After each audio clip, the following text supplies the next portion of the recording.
सीधी बात। तोहे मोहे नाते अनेक, मानिए जो भावे, जो त्यों तुलसी कृपालु, चरण शरण पावे।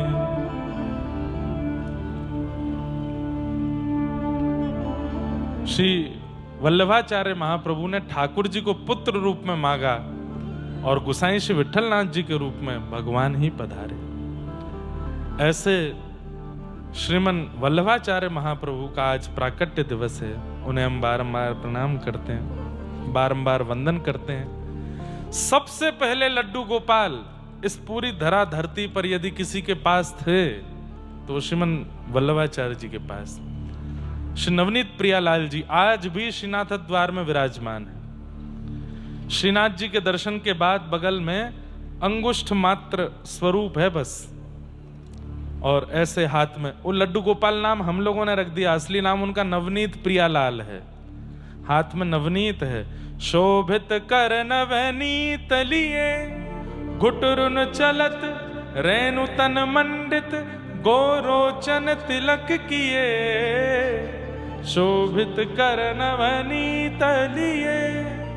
सूरदास जी का बहुत अच्छा पद है। श्री सूरदास जी के गुरुदेव हैं जो अष्ट सखा हैं। उन अष्ट सखाओं में से 4 सखा जो हैं उनके गुरुदेव श्रीमद वल्लभाचार्य महाप्रभु, और 4 सखाओं के गुरु श्री गोसाई विठलनाथ जी। बहुत सुंदर चरित्र है श्रीमद वल्लभाचार्य महाप्रभु का, जिनकी कृपा से आज पूरा विश्व ठाकुर जी के मंगल में दर्शन कर रहा। अरे इससे बड़ी और क्या कथा हो सकती है कि श्रीनाथ जी प्रकट हो गए गिरिराज जी से। सबसे पहले तो भुजा प्रकट हुई नाग पंचमी के दिन। नाग पंचमी के दिन ठाकुर जी की भुजा प्रकट हुई। कैसे? एक सद्दू पाने नाम के एक ब्रजवासी थे गिरिराज जी में, उनकी बहुत सारी गैया थी। उनमें से एक गाय ऐसी थी जिसके दुग्ध में से अद्भुत सुगंधी आती थी, और उस गाय का दूध सद्दू पाने किसी को नहीं देते थे। अपने घर की सेवा, घर के ठाकुर जी की सेवा घर के लोगों को ही देते। अब कुछ दिनों से क्या होता है कि वो गाय जब चरने के लिए जाती हैं तो सुगंधित दुग्ध देने वाली गाय, वो जब लौट करके चर के आती है तो उसका थन से दूध निकालते हैं तो दूध है ही नहीं, निकल चुका है, किसी ने काढ़ लिया हो। सद्दू पाणे जी ने विचार किया मैं पीछे जाके देखूं तो इसका दूध कौन निकाल लेता है। आपने जब उस गाय का पीछा किया तो देखा कि वो गाय गिरिराज पर्वत की एक विशेष जगह पर जाकर के अपने थनों से संपूर्ण दुग्ध प्रवाहित कर देती है। जैसे ही आपने उस स्थान को झांक के देखा तो वहां श्रीनाथ जी की भुजा निकली। निकालने लगे तो ठाकुर जी ने आज्ञा कर दी, अभी नहीं, मैं समय आने पर बाहर आऊंगा। और ठाकुर जी फिर एक दिन श्रीनाथ जी के रूप में वहां से प्रकट हो गए। प्रकट होने के बाद कुछ ब्रजवासियों को श्रीनाथ जी की लीलाएं दिखती थी। कभी गिरिराज जी पे बच्चों के संग खेल रहे हैं, कभी कुछ कर रहे हैं, कभी कुछ कर रहे हैं, ऐसे सब लीला करते थे। सद्दू पाणे जी ने कहा, नाथ मैं आपके लिए कुछ प्रसादी बनवाया करूं, आपको भूख लगती होगी।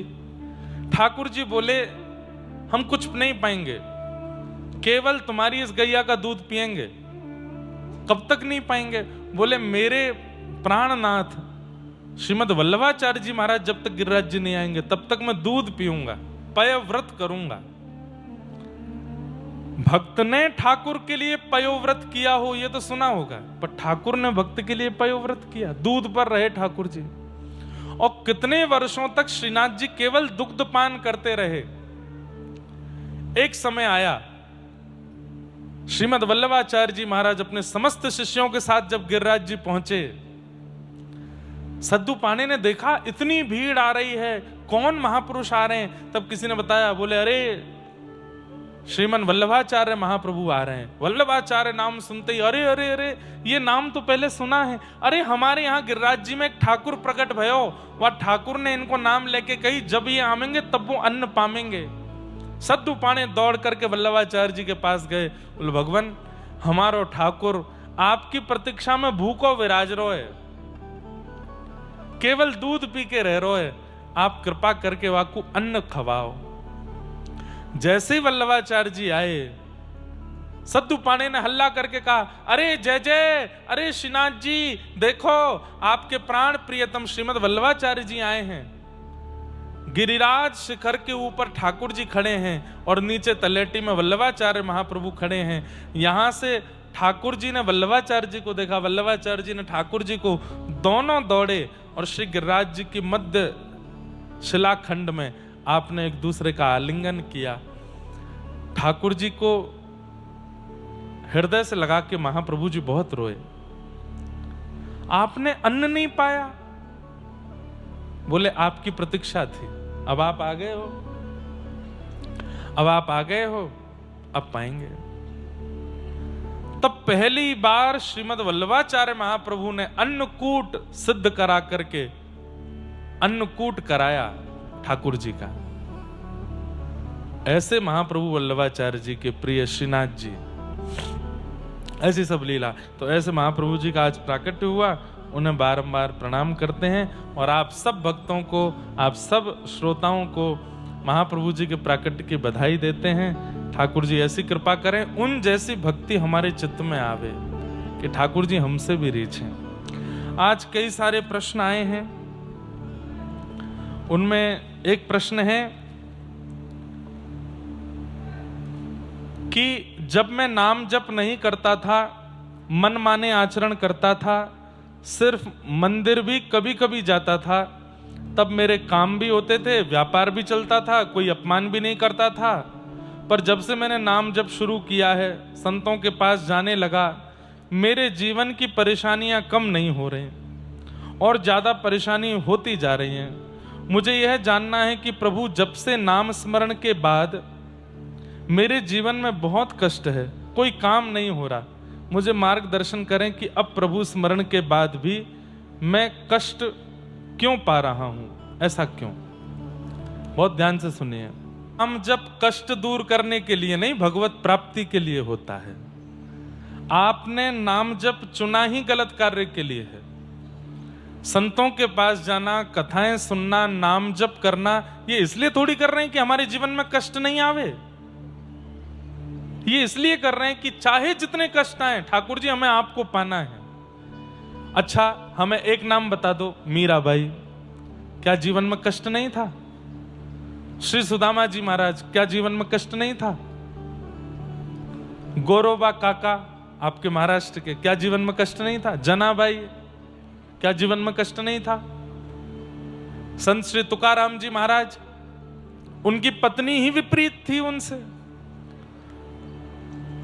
नाम जप करने से, कथा सुनने से कष्ट की निवृत्ति नहीं होती है।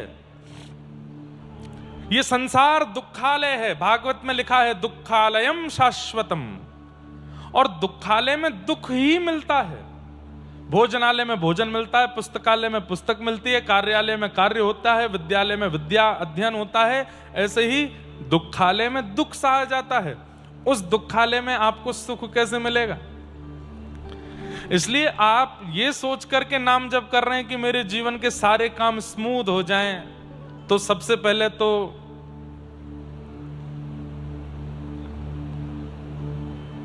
भारत के, विदेश के, अमेरिका के राष्ट्रपति को नाम जप शुरू कर देना चाहिए।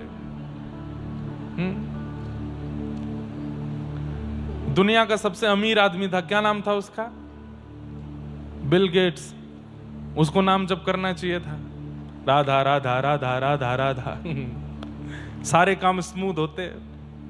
मार्क जकरबर्ग, फेसबुक का स्वामी, उसको नाम जप कर लेना चाहिए था।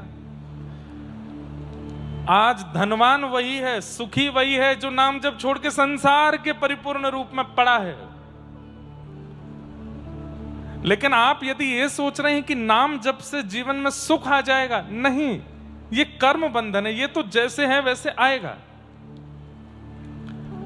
आप नाम जप की स्थिति ठाकुर जी की प्राप्ति के लिए करिए, अपने जीवन को स्मूथ बनाने के लिए नहीं। मैं कथा करता हूं, व्यास मंच पर बैठता हूं, हमारे गोविंद काका कथा करते हैं, लेकिन क्या कथा करने से हमारे जीवन में केवल सुख ही है? ना, हमारे जीवन में बड़े कष्ट आते हैं, बड़ी विपत्ति आती है, बड़ी आपत्ति आती है। ये तो संसार का नियम है, यहां सबको भोगना पड़ता है, कोई नहीं बचता इन कष्टों से। आपको लगता है कि वो बहुत ज्यादा सुखी है, वो बहुत ज्यादा नहीं। इस संसार में जन्म लेकर के अंतिम श्वास तक जो व्यक्ति सुखी रहा, हो ही नहीं सकता। एक नाम नहीं बता सकते आप मुझे। सबके जीवन में कष्ट आता है, क्योंकि इसका नाम दुखालय है, यहां दुख आएगा ही आएगा।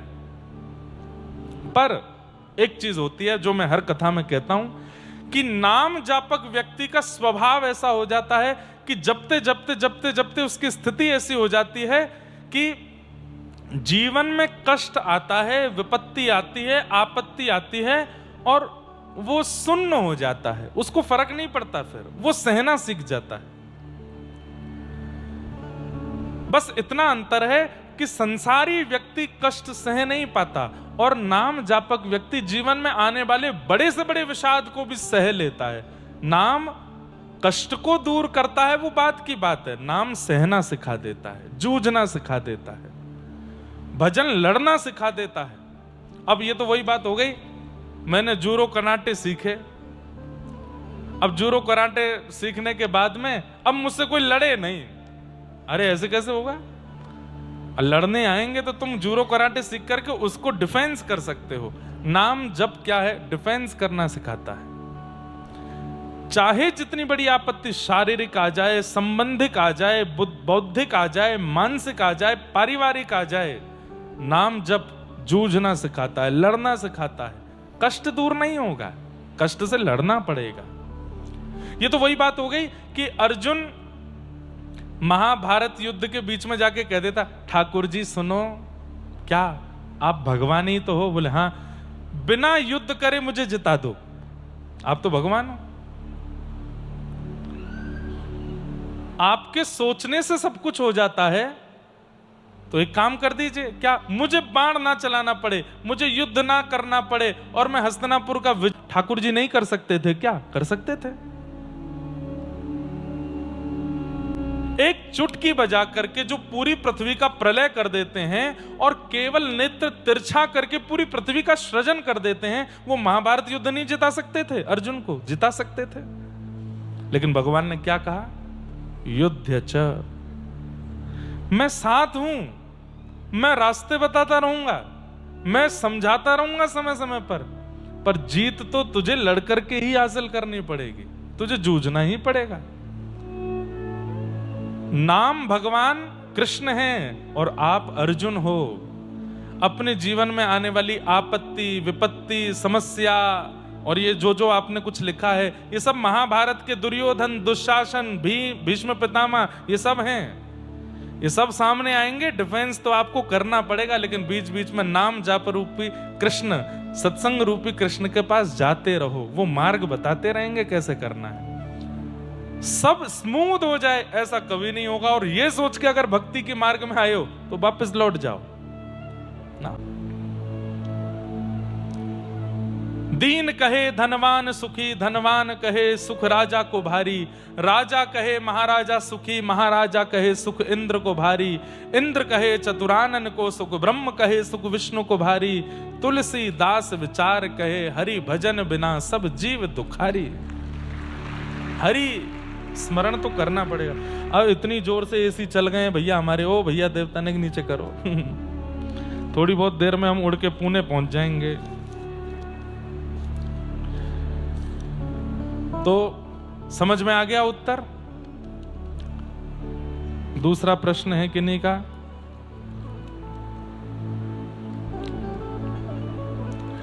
किसी का प्रश्न है कि महाराज जी मेरा एक प्रश्न है कि आपने अपना नाम लिखा है और आप श्री राधा वल्लभ संप्रदाय से दीक्षित हैं। मेरे गुरुदेव जी का नाम पूज्य प्रेमानंद जी महाराज है। उनके नियमों का मैं सब पालन करता हूँ। उन्होंने कहा कि एकादशी व्रत श्री राधा वल्लभ संप्रदाय में पालन नहीं किया जाता है, पर मैं बचपन से एकादशी व्रत का पालन करता था, पर मैं कभी दीक्षित हूँ, तो अभी क्या करूं? अब देखो,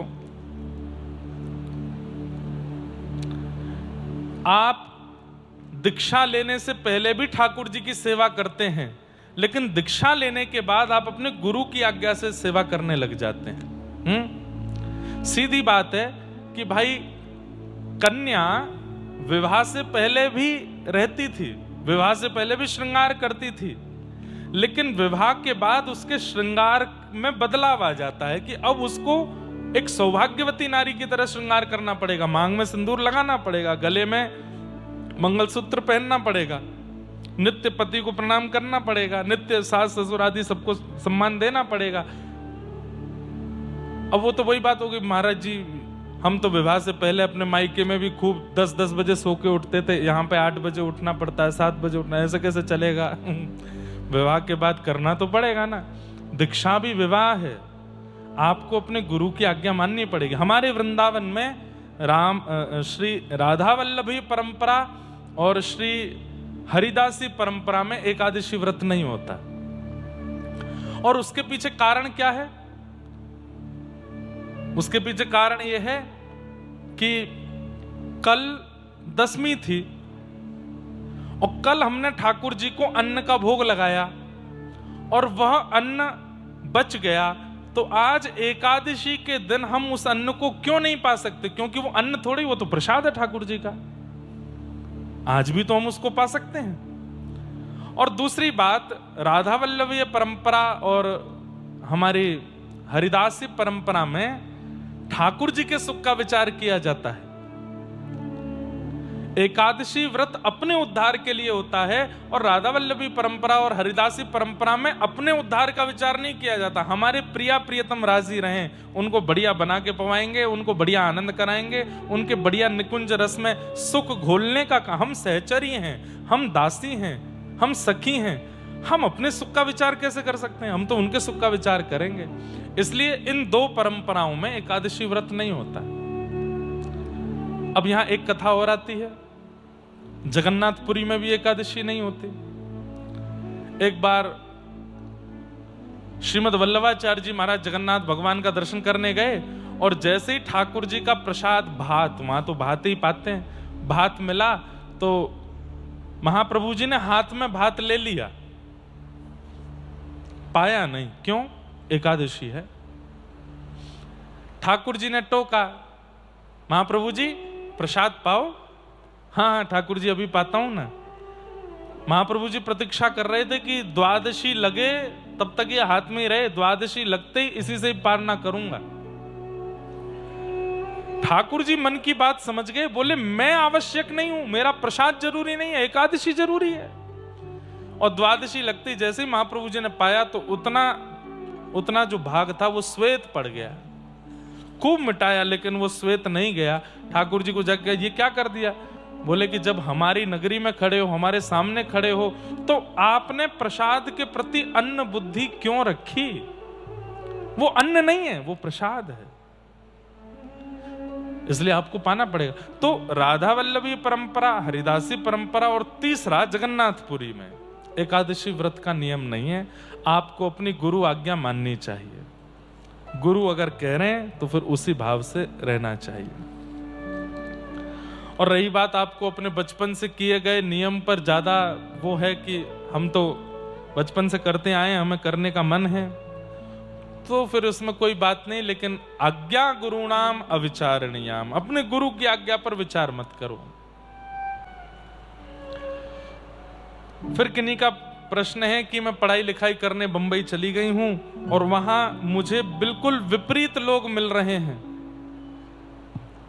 मुझे बिल्कुल विपरीत लोग मिले हैं, अनुकूल नहीं मिल रहे, अब मैं क्या करूं? प्रहलाद जी का स्मरण करो। श्री प्रहलाद जी महाराज के पिता भी विपरीत थे, चाचा भी विपरीत थे, भाई बंधु भी विपरीत थे, सखा भी विपरीत थे, नगरवासी भी विपरीत थे, लेकिन सब विपरीतों के बीच में रह करके भी ठाकुर जी को भजा।